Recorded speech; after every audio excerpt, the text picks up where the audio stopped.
버가모 교회는 예수님의 칭찬과 책망을 동시에 받았던 교회입니다. 버가모 교회가 예수님에게 칭찬도 받고 또 책망도 받았던 이유는 버가모 교회에 두 개의 얼굴이 있었기 때문에 그렇습니다. 하나의 얼굴은 예수님께 칭찬받을 만한 얼굴이었고, 또 하나의 얼굴은 예수님께 책망받을 얼굴이었기 때문에 그랬습니다. 우리가 버가모 교회를 알기 위해서는 그 교회가 있었던 버가모라는 도시를 잠시 살펴봐야 할 것 같습니다. 버가모라는 도시는요, 오늘날 튀르키예 서부 에게해 쪽에 있는 구릉지대에 있었던 도시였습니다. 이 도시의 특징은 노마 황제의 신전뿐만 아니라 각종 신의 신전과 사당이 즐비하게 늘어서 있었다라는 것입니다. 일종의 종교 박람회를 여는 도시와 같은 그런 모습이었습니다.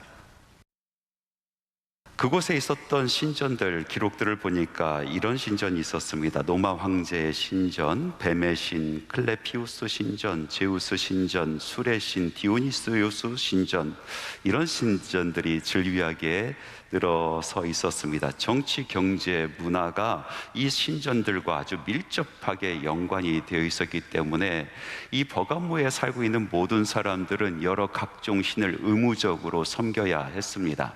그렇게 하지 아니하면은 그 도시에서 살 수가 없는 일이 벌어지고 만 것입니다. 또 우리가 주의해서 봐야 될 것은 이곳에서 섬기고 있는 신들 중에서 술의 신이 있었고 또 뱀의 신이 있었다라는 것을 보았을 때에 그 사람들의 성의 생활들이 얼마나 난잡하고 문란했었던지 그것을 우리가 짐작해 알 수가 있게 되는 것입니다. 그래서 오늘 말씀에 보니까 예수님께서 이 버가모라는 도시를 뭐라고 표현하냐면 사탄의 권자가 있는 곳이다 라고 말씀하고 있는 것입니다. 사탄의 권자가 있는 곳, 사탄의 통치가 있는 곳이 바로 버가모라는 곳이었습니다. 이 사탄의 권자가 있는 도시 한복판에 주님께서 세우신 교회가 있었습니다. 그러니까 얼마나 영적인 전투가 그 교회 안에 치열하게 벌어지고 있었을까요? 적진 한복판에 있는 한 중대, 게릴라전을 벌이고 있는 한 중대의 모습과 같습니다. 이 치열한 영적 전투 속에서 교회는 많은 희생을 감당해야 했습니다. 그러나 버가모 교회는 믿음을 저버리지 않고 그것을 지켜나갔습니다. 그 모습을 보시고 예수님께서 버가모 교회를 칭찬하십니다. 요한계시록 2장 13절에 있는 말씀 같이 한번 읽어보겠습니다. 내가 어디서 사는지 내가 아노니 거기는 사탄의 권자가 있는 데라. 내가 내 이름을 굳게 잡아서 내 충성된 증인 안디바가 너희 가운데 곧 사탄이 사는 곳에서 죽임을 당할 때에도 나를 믿는 믿음을 저버리지 아니하였도다. 여기서 충성된 증인 안디바라는 사람이 나오는데요, 이 안디바가 누구일까? 초대 교부였던 터툴리안이 그에 대해서 이렇게 증언합니다. 안디바라는 사람은 당시 버가모 교회 명성 높은 감독으로서 황제 숭배를 거절하다가 화형을 당한 사람이다 라고 증언하고 있는 것을 볼 수가 있습니다. 그 사실을 보았을 때 이 안디바라는 사람은 오늘 우리가 함께 나눈 이 버가모 교회의 감독, 그러니까 목회를 하고 있었던 지도자였다. 그리고 예수 이름을 위해서 순교를 한 사람이었다라고 볼 수가 있습니다. 자신의 교회의 지도자가 예수님 때문에 화형당하는 그 모습을 그 바로 앞에서 목격한 이 성도들, 이 교인들의 심령은 얼마나 두려웠을까요? 다음은 자기 차례다라는 그런 생각으로 얼마나 두려움이 엄습해 왔을까요? 그러나 버가모 교회는 그 상황 속에서도 예수 그리스도를 저버리지 아니하고 믿음을 부여잡았습니다. 자신들도 자신의 지도자를 따라서 순교할 각오를 했었다는 것입니다. 죽음도 불사한 그 신앙을 가지고 있었던 곳 버가모 교회. 그러나 말씀에 보니까 버가모 교회는 또 다른 얼굴이 있었습니다. 죽음을 불사하는 신앙인들 뿐만 아니라 세상과 적당히 타협해서 많은 풍요를 누리고 다른 신들까지 섬기는 사람들이 그 안에 끼어 있었다라는 것입니다. 예수님의 책망은 바로 그것이었습니다. 그러면 버가모 교회에 대한 예수님의 책망은 무엇입니까? 오늘 말씀 계시록 2장 14절에서 15절 말씀 우리 같이 한번 읽어보겠습니다. 그러나 내게 두어 가지 책망할 것이 있나니 거기 내게 발람의 교훈을 지키는 자들이 있도다. 발람이 발락을 가르쳐 이스라엘 자손 앞에 걸림돌을 놓아 우상의 제물을 먹게 하였고 또 행음하게 하였느니라. 이와 같이 내게도 니골라 당의 교훈을 지키는 자들이 있도다.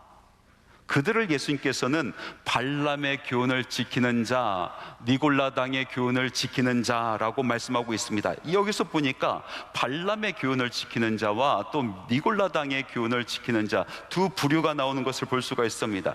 다른 부류의 사람들입니까? 그렇지 않습니다. 한 통속 같은 부류의 사람입니다.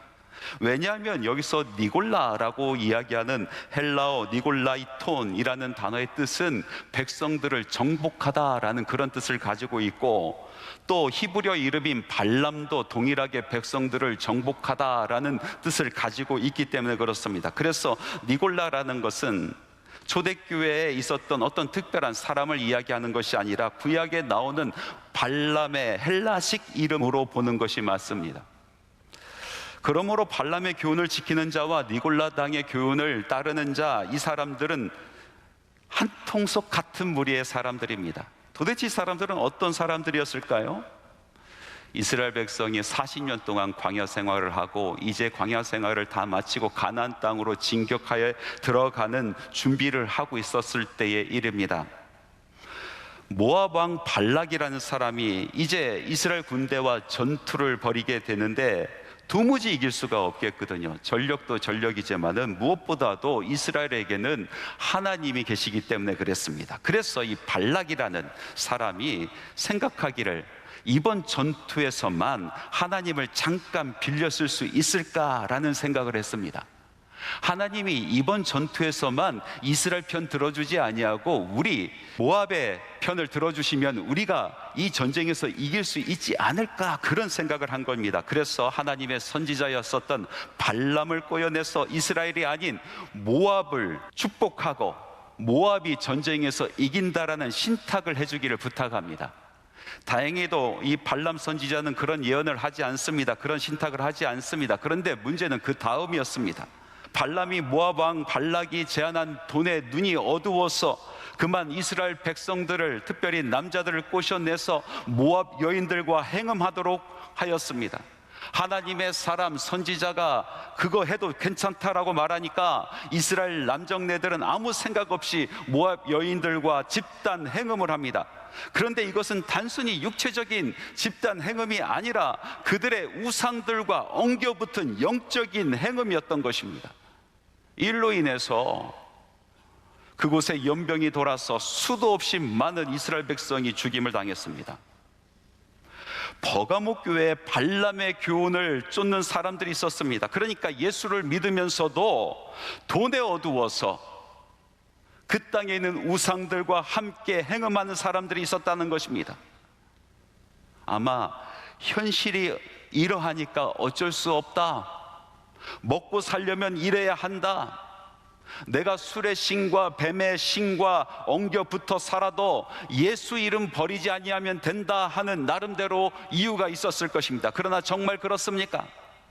세상에서 우상들과 함께 더불어 살면서 그곳에서 자기 누릴 것 다 누리면서 예수 이름 붙들고 살면 그것이 진짜 믿음을 지키는 것입니까? 세상에서 즐길 것 다 즐기면서 육신의 정욕과 안목의 정욕과 이상의 자랑을 위해서 살아가면서도 예수 이름 하나 붙들고 살아가면 믿음을 지키는 것이 맞는 것입니까? 그렇지 않습니다. 예수님께서 그 모습을 보시고 책망하십니다. 그러므로 회개하라. 그러하지 아니하면 내가 내게 속히 가서 내 입에 검으로 그들과 싸우리라. 예수님께서 심판하시겠다라고 말씀하고 계시는 것입니다. 제가 잘 아는 목사님 한 분 계십니다. 그분은 전도를 자기 일평생 사명으로 알고 있는 그런 목사님이셨습니다. 어느 날 일과를 마치고 집으로 돌아가는 길에 점집이 눈에 딱 들어오더랍니다. 그리고 가만히 보니까 그 무당 아주머니가 손님이 없어서 그런지 그 문 밖으로 나와 앉아 있는 것을 보게 되었습니다.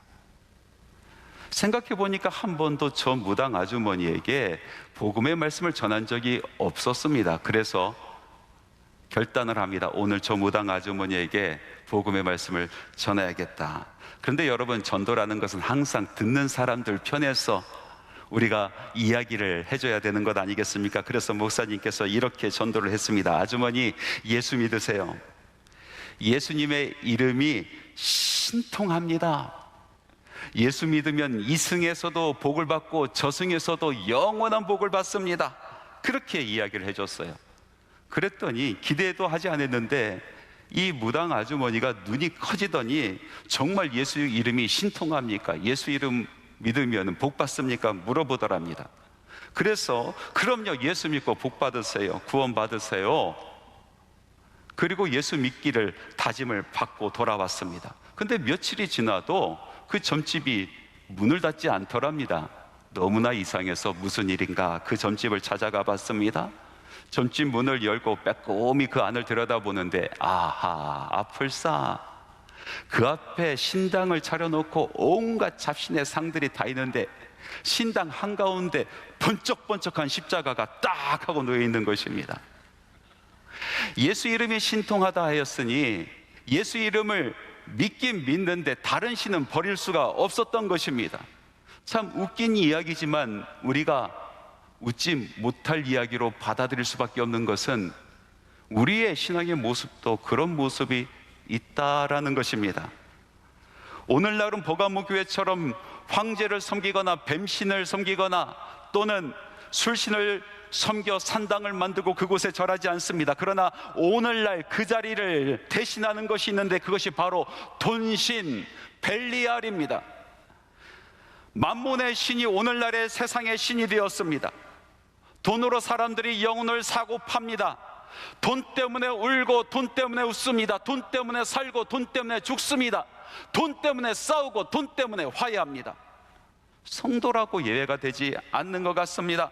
버가모 교회 발람의 교훈을 쫓았던 사람들처럼 세상에서 돈에 매여 살고 돈에 충성하다가 예수 이름 붙들고도 버리지 못하고 사는 성도들이 얼마나 많은지 모릅니다. 세상에서도 때깔나게 살고 싶고 죽어서도 천당 가고 싶어서 예수 이름 붙들고 세상에서는 세상의 우상들 붙들고 살아가는 성도들이 너무나 많다라는 것입니다. 주께서는 우리들에게 오늘 이렇게 말씀하여 주십니다. 한 사람이 두 주인을 섬기지 못할 것이니 혹 이를 미워하고 저를 사랑하거나 혹 이를 중히 여기고 저를 경히 여김이라. 너희가 하나님과 재물을 겸하여 섬기지 못하리라. 사랑의 원자탄 손양원 목사님의 설교 중에 이런 부분이 있습니다. 우리는 예수 중독자가 되어야 합니다. 술 중독자는 술로만 살다가 술로 인해 죽게 되는 것이고, 아편 중독자는 아편으로 살다가 아편으로 죽게 되나니 우리는 예수의 중독자가 되어 예수로 살다가 예수로 죽읍시다. 우리의 전 생활과 생명을 주님 위에 살면 주와 같이 부활되는 것입니다. 주의 종인이 주만 위해 일하는 자가 되고 내 일만 하는 자가 되지 맙시다. 이 설교문을 읽으면서 제 마음이 얼마나 떨리고 전율이 왔는지 모릅니다. 요즘에 수도 없이 많은 성도들이 이런 이야기를 공공연하게 합니다. 당신이나 그렇게 믿으세요? 나는 믿어도 대충 믿을랍니다. 요즘에 자기 것 다 버리고 예수만 붙드는 사람들이 어디 있습니까? 이렇게 이야기하며 대충 신앙생활합니다. 예수 이름 버리지 못하지만 세상에서는 세상의 온갖 우상들을 다 섬기며 살아갑니다. 그러나 예수는 다른 것과 함께 믿는 것이 아니고 예수만 믿는 것입니다. 다른 것도 바라보고 예수도 바라보는 것이 아니라 예수만 바라볼 때에 우리 안에 능력이 있게 되는 것입니다. 사랑하는 성도 여러분, 우리의 믿음은 순결해야 됩니다. 믿음에 있어서 우리는 순전해야 됩니다. 하나님과 세상의 우상이 한 선전 안에 있을 수가 없는 것입니다. 사랑하는 성도 여러분, 성결합시다. 예수 믿읍시다. 예수만 믿읍시다. 예수님의 또 다른 책망은 예수만 섬기고 잘 믿는 사람들에 대한 것이 아니었습니다. 앞서 말씀드린 것처럼 버가목 교회는 두 얼굴을 가지고 있었던 교회입니다. 정확히 표현하면 두 부류의 교인이 있었다라는 것이죠. 한 부류는 충성된 안디바와 같은 부류였습니다. 그들은 환난과 핍박 가운데서도 목숨을 내걸고 예수만 붙드는 신앙인들이었습니다. 또 한 부류는 예수를 붙들되 세상과 벗삼아 살아가며 발람과 니골라당의 교훈을 따라가는 부류였습니다. 그런데 오늘 말씀을 보니까 예수님께서는 발람과 니골라당을 따르는 무리만 두고 회개하라 하지 아니하시고 그 모두를 두고 회개하라고 말씀하십니다. 그러므로 회개하라. 그리하지 아니하면 내가 내게 속히 가서 내 입에 검으로 그들과 싸우리라. 예수를 잘 믿는 신앙인들에게도 회개하라라고 말씀하고 계십니다. 물론 검으로 가지고 심판하실 때는 니골라당을 따르는 사람들, 발람을 따랐던 그 사람들을 심판하시겠지만은 회개는 그 교회 안에 있는 모든 사람들, 안디바와 같은 신앙을 가지고 있었던 사람들에게도 해당된다라고 말씀하고 계시는 것입니다. 이들에게 무슨 죄가 있겠습니까? 순전하게 자기의 신앙을 지키고 있었던 이 사람들이 회개할 것이 무엇이 있었겠습니까? 왜 예수님께서는 환난과 핍박 가운데서도 자기 신앙을 충성스럽게 지킨 사람들까지 회개하라고 하셨습니까? 그들의 죄는 아무것도 하지 않은 죄였습니다. 버가목 교회는 에베소 교회와는 달랐습니다. 여러분, 우리가 지난 시간에 에베소 교회에 대해서 말씀을 같이 읽었지 않습니까? 에베소 교회 안에도 똑같이 니골라당이 있었습니다. 그러나 에베소 교회 교인들은 이 니골라당을 용납하지 않았습니다. 그들의 행위를 미워하였습니다. 그리고 말씀으로 말미암아 그들의 행위가 드러나게 하였습니다. 그들과 영적인 전투를 하였습니다. 그들의 영혼을 부여잡고 울며 기도하였습니다. 그러나 버가목 교회는 그렇게 하지 않았습니다. 한마디로 침묵하였습니다.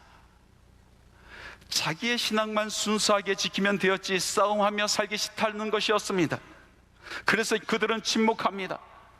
자기와 함께 고백했던 예수 믿는 형제 자매들이 발람의 교훈을 따르고 니골라당의 교훈을 따라서 우상의 제물로 배를 채우고 그리고 행음하며 영혼을 더럽히고 있었지만은 그냥 그들은 그것을 지켜보고 침묵합니다.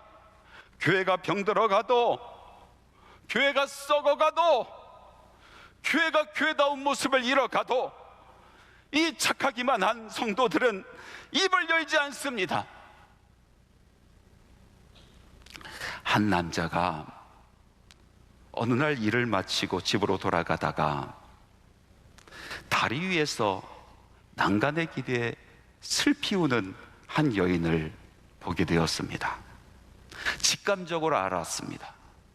아, 저 여인이 곧 자기 생을 포기하겠구나. 도와줘야겠다는 생각이 들었지만은 그 후에 벌어질 여러 복잡한 일들이 생각나서 눈 딱 감고 지나쳐 버립니다. 다리를 다 건너갔을 때쯤에 뒤에서 아니나 다를까 풍덩 하는 소리와 함께 사람들이 몰려가는 소리를 들었습니다. 그래도 이 사람은 그곳으로 가지 아니하고 오히려 발걸음을 더 빨리 하여 집으로 돌아갔습니다. 그리고 까맣게 잃어버렸습니다. 한참 뒤 어느 날부터인가 그는 전락, 도덕적으로, 윤리적으로, 그리고 영혼까지 몰락하기 시작하였습니다. 강물 속에서 들려오는 여인의 웃음소리 때문에 그랬습니다. 이 이야기는 알베르 까미라는 사람이 쓴 전락이라는 소설의 일부분입니다. 총망받았었던 성공한 변호사였었던 그 남자, 법적으로 자살을 기도하는 그 여인에 대한 책임이 하나도 없었습니다. 그러나 그의 양심이 그를 구하라라고 말을 하였는데 그는 귀를 닫아 버렸습니다. 아무 일도 하지 않았습니다. 이것이 그가 전락하게 된 이유였습니다. 아무것도 하지 아니한 것, 마땅히 해야 될 것을 하지 아니한 것, 이것으로 인하여 그의 인생은 점점 전락하고 마는 것입니다. 마태복음 25장에 보면은 달란트 비유가 나오지 않습니까? 5달란트 받은 종과 2달란트 받은 종은 그 받은 달란트를 가지고 열심히 일을 해서 이익을 남겨서 주인에게 다시 돌려주었습니다. 그런데 1달란트 받은 종은 그것을 땅속에 묻어두고 아무 일도 하지 않았습니다. 주인이 돌아왔을 때 주인이 주었던 그 1달란트를 고스란히 돌려주었습니다. 주인은 그를 보고 악하고 게으른 종이라고 책망하면서 성박 어둠에 내어 쫓았습니다. 그는 주인의 돈을 횡령하지도 않았습니다. 주인의 돈을 가지고 낭비하지도 않았습니다. 그가 한 것은 오로지 하나였습니다. 아무것도 하지 않은 것. 아무것도 하지 않았기 때문에 그는 주인에게 버림을 받았습니다. 아무것도 하지 아니하는 그 죄가 돌이킬 수 없는 죄였던 것입니다. 어릴 적 저는 아버지께서 일터에서 돌아오시면은 그 시간을 너무나 좋아하고 기다렸습니다. 밖에서 놀다가도 아버지 오시는 소리 들면 막 달려와서 아버지 다녀오셨어요 하고 아버지에게 달려갑니다. 그러면 저희 아버지께서는 저를 꼭 안아주시고 그리고 머리를 쓰다마 주십니다. 그러면서 꼭 하시는 말씀이 있었습니다. 형은